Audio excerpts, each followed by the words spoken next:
Voltando no intervalo, minhas boas-vindas, boa noite a Thaís Herédia, aqui comigo no estúdio, e ao economista Murilo Viana, especialista em contas públicas, participando remoto.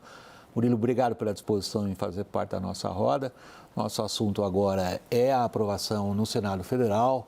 Ocorreu já em 2 turnos, está aprovado o texto base da reforma tributária. Ela, em princípio básico dela, é a unificação de impostos sobre o consumo no país.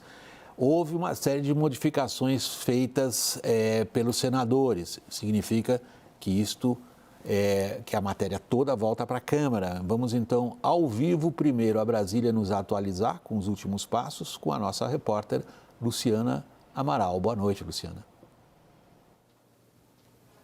Boa noite, William. Boa noite a todos que nos acompanham aqui no WW. Isso mesmo, a reforma tributária, então, foi aprovada em 2 turnos aqui no plenário do Senado. O placar foi exatamente o mesmo nos 2 turnos, 53 votos a 24. Lembrando que eram precisos pelo menos 49 votos favoráveis para que a proposta realmente fosse aprovada. Mais cedo, os governistas estavam um pouco receosos, a própria oposição estava apostando também num placar um pouco mais apertado. Teve uma certa pressão. O governador do Rio, Cláudio Castro, esteve aqui no plenário do Senado. O ex-presidente Jair Bolsonaro esteve no Congresso, mas no final das contas foi realmente do jeito que o governo queria, foi liquidado logo aqui no Senado Federal. Essa proposta, então, busca simplificar o sistema tributário brasileiro e eu vou destacar aqui os principais pontos do que foi aprovado. 5 tributos vão ser substituídos, então, por 2 impostos sobre o valor agregado. Vai ter uma transição de 7 anos entre 2026 e 2032, isso para evitar prejuízos por parte de estados e municípios. Foi mantida a isenção para a cesta básica, mas os itens contemplados ainda vão ser definidos posteriormente. O texto criou uma cesta estendida com desconto de 60% do IVA e com cashback para a população mais carente que vai consumir esses produtos. E 13 setores vão ter alíquota reduzida, por exemplo, educação, saúde, transporte público coletivo. E aí, o relator da reforma aqui no Senado, o senador Eduardo Braga, ele ampliou um pouco essa lista dos setores que vão ser beneficiados, justamente para tentar viabilizar melhor o texto, viabilizar logo essa votação que aconteceu aqui hoje. Esse benefício deve ser revisado a cada 5 anos. O Braga, o relator, ele também aumentou de 40 bilhões de reais para 60 bilhões de reais o valor do aporte anual da União no fundo que vai compensar o fim dos incentivos fiscais para os estados. Ele ainda definiu os critérios para o rateio desse fundo que vai ajudar os estados, coisa essa que não tinha sido definida na Câmara dos Deputados. Lembrando que tem também o chamado imposto do pecado, que é o imposto seletivo que vai incidir sobre produtos prejudiciais à saúde e ao meio ambiente, por exemplo, cigarros e bebidas alcoólicas. Aqui no Senado Federal, o único destaque aprovado, o destaque são aquelas últimas tentativas de mudanças ao texto já dentro do plenário, é um que diz que uma lei complementar vai criar um fundo da União para o desenvolvimento sustentável da Amazônia Ocidental e do Amapá. Bem, agora então a proposta de emenda à Constituição, ela volta para análise da Câmara dos Deputados porque os senadores fizeram alterações no texto que tinha já sido aprovado pelos deputados federais em julho. Lembrando, a proposta como um todo vai voltar para a Câmara, mas as partes que tiveram consenso, que ficou igual, tanto na Câmara quanto no Senado, essas partes já podem até ser promulgadas. Isso vai acontecer? Ainda não se sabe, é uma possibilidade. Volto com você, William. Obrigado, Luciana. Boa noite para você aí no Congresso em Brasília. Murilo, eu vou começar pelo mais abrangente. Há uma série de aspectos específicos, inclusive esses mais recentes de poucas horas atrás, que configuram meses de negociações em torno de regimes especiais, alíquotas reduzidas, benefícios e exceções. Eu queria a sua observação inicial, se tal como está o texto indo agora para a Câmara, o pagador de impostos no Brasil vai sentir o que se anunciou como o principal benefício dessa reforma tributária tão almejada, tão falada há mais de 40 anos. Simplificação, clareza, eventualmente um alívio. Boa noite a todos, muito obrigado pelo convite. Esse ponto é fundamental, né, William? Nós temos que ver primeiro que o sistema tributário atual é extremamente caótico. Então, se nós pegarmos, por exemplo, cada estado tem sua legislação e sua regulamentação em relação ao tributo ICMS. Nós temos quase 6 mil municípios com legislações diferentes em relação ao ISS. E por aí vai. A legislação federal também é bastante complexa. Pegar o caso do IPI, você tem uma infinidade de regramentos diferenciados, uma confusão se trata de um produto ou de outro, ou seja, nós estamos partindo de um sistema absolutamente complexo, confuso, litigioso e que atrapalha a vida, evidentemente, tanto do consumidor, que não consegue perceber a alíquota efetiva que está pagando em cima dos produtos que estão adquirindo, e até mesmo por parte aí relacionado à relação entre os estados mesmo, de guerra fiscal e tudo mais. Então, o sistema atual é caótico. Então, a partir desse sistema atual, é muito difícil um novo sistema se mostrar absolutamente, digamos, atrasado em relação ao sistema atual. É verdade que diversos pontos estão em abertos, inclusive que serão tratados depois em legislações infraconstitucionais, né? Mas então, assim, para o contribuinte, também para poder perceber como vai se dar essa questão de cargas entre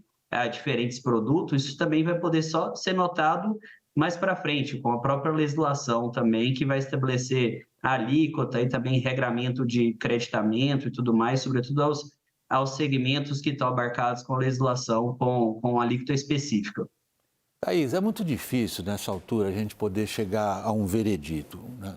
A gente viu um festival de distorções, a gente viu um festival de exceções, benefícios de vários tipos, e a gente consegue chegar ao veredito. A reforma tributária entrega o que ela promete, que é um mínimo de ganho de produtividade para as empresas? A produtividade nós vamos entender um pouco mais para frente, mas ela é praticamente dada como certa, o ganho de produtividade, William, porque o Brasil é campeão em quantidade de horas para conseguir cumprir com todas as obrigações tributárias, né? Nós estamos lá naquele ranking do Doing Business, 1.500 horas, o segundo colocado tem menos da metade disso. Quer dizer, a média de horas gastas no mundo para o cumprimento das obrigações tributárias é 230 horas. Então, só esse número já mostra como é que a produtividade vai chegar de um jeito ou de outro, né? Vai ser impossível o cara gastar esse tanto de hora com esse novo sistema. Eu hoje me dei conta do seguinte, William, a reforma dessa proposta de emenda à Constituição, e eu conversei inclusive com quem ajudou a escrever a PEC, a Vanessa Canado, por exemplo, o próprio Bernardo Api, que foi para o Ministério da Fazenda, é coautor dessa PEC.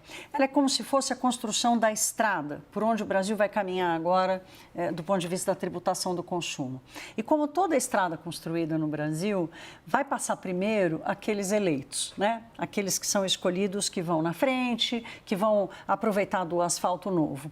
O que vem nessa segunda etapa é extremamente importante, que são essas leis infraconstitucionais que o Murilo citou aqui, que ela é como se for, elas serão as placas de trânsito. São elas que vão dar ordem e dar noção exata de como o país vai funcionar. Então, qual é a alíquota, qual é o direito tributário, qual é a atribuição de cada ente federativo nisso tudo. Então, eu acho que o complemento dela, então assim, temos a estrada, o complemento dela, que vai ser discutido em 2024 o ano inteiro, são as placas da estrada. E como é que a gente vai se dividir e respeitar as leis. Nós vamos pegar isso aí também.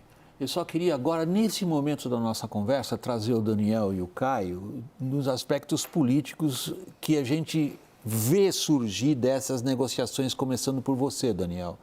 Nós registramos, o que é normal em Brasília, nessas últimas horas, uma correria tremenda para acudir àqueles últimos pedidos de último minuto para garantir a aprovação. Isso traz para o que vai acontecer na Câmara agora, para onde o texto volta. Que tipo de, digamos, de pergunta ou de antecipação do que vai acontecer com a reforma? Uma boa pergunta ali para começar o debate de volta na Câmara dos Deputados é uma proposição, uma ideia trazida ontem pelo presidente da Câmara, Arthur Lira. Deve-se votar totalmente o que o Senado mudou ou dá para desmembrar dá para fatiar, pegar um pedaço ali da reforma, onde houve consenso, onde já houve votação na Câmara e já houve votação no Senado, e separar isso das divergências e já promulgar imediatamente. Essa é a ideia que Arthur Lira reputa interessante. E aí deixa as divergências para discutir, votar também sem muita demora, quem sabe até o final do ano. Pelo que eu senti hoje, conversando com outros deputados bastante envolvidos na discussão da reforma tributária, não é o caminho preferido. Mas Arthur Lira disse que vai sugerir isso aos líderes, a Rodrigo Pacheco. Essa é uma grande primeira pergunta.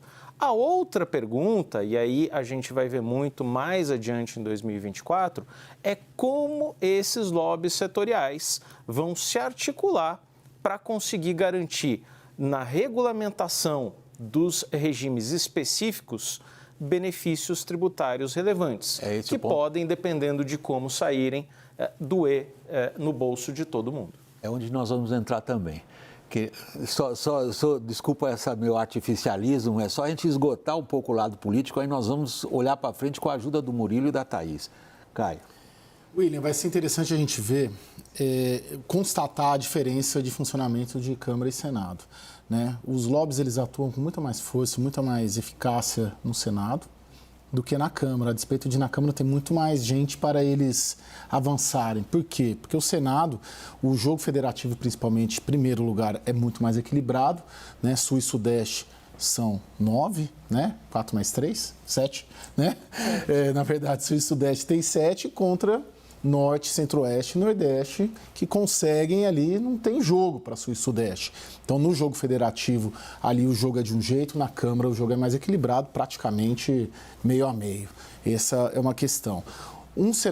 Senadores têm muito poder individualmente, diferentemente de deputados individualmente. Logo, o jogo na Câmara, ele acaba sendo muito jogado por uma pessoa, que a gente sabe quem é, que é o Arthur Lira. Então, depende muito da concepção que o Arthur Lira quer fazer, depende muito do Arthur Lira querer promulgar da forma como veio do Senado ou dividir.